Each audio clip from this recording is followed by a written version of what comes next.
ব্রাজিলের জার্সি গায়ে মোটরসাইকেল শোডাউনে নেমে বিপাকে সমর্থকরা। উল্লাসের পরিবর্তে গুনতে হলো জরিমানা। চুয়াডাঙ্গায় ব্রাজিল সমর্থকদের শোডাউনে অভিযান চালিয়ে 4টি মোটরসাইকেল জব্দ এবং 85,000 টাকা জরিমানা করেছে পুলিশ।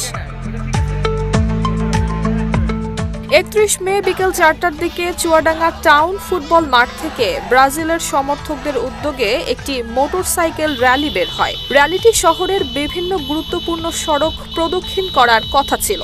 জেলা ট্রাফিক পুলিশ জানায়, শোডাউন শুরুর আগে টাউন ফুটবল মাঠ এলাকায় কয়েকটি মোটরসাইকেল থেকে উচ্চ শব্দ সৃষ্টি করা হয়। বিশেষ করে সাইলেন্সারবিহীন মোটরসাইকেলের বিকট শব্দে আশপাশের এলাকায় তৈরি হয় জনদুর্ভোগ। বিষয়টি নজরে আসার পর তাৎক্ষণিক অবস্থান চালায় ট্রাফিক পুলিশ। অভিযানে সাইলেন্সারবিহীন এবং বৈধ ড্রাইভিং লাইসেন্স ছাড়া চলাচল করা 4টি মোটরসাইকেল জব্দ করা হয়। পরবর্তীতে পৃথক 4টি মামলায় সংশ্লিষ্ট চালকদের বিরুদ্ধে মোট জরিমানা করা হয় 85,000 টাকা। এছাড়া সড়কে বিশৃঙ্খলা রাখতে এ ধরনের অভিযান অব্যাহত থাকবে বলেও জানিয়েছে ট্রাফিক পুলিশ।